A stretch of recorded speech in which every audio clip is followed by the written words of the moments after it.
والذين لا يدعون مع الله إلها آخر ولا يقتلون النفس التي حرم الله إلا بالحق ولا يزنون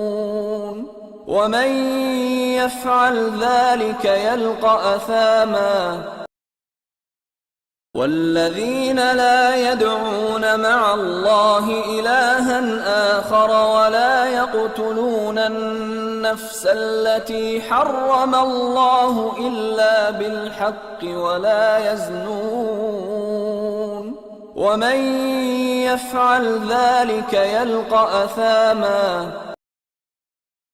والذين لا يدعون مع الله إلها آخر ولا يقتلون النفس التي حرم الله إلا بالحق ولا يزنون ومن يفعل ذلك يلقى أثاما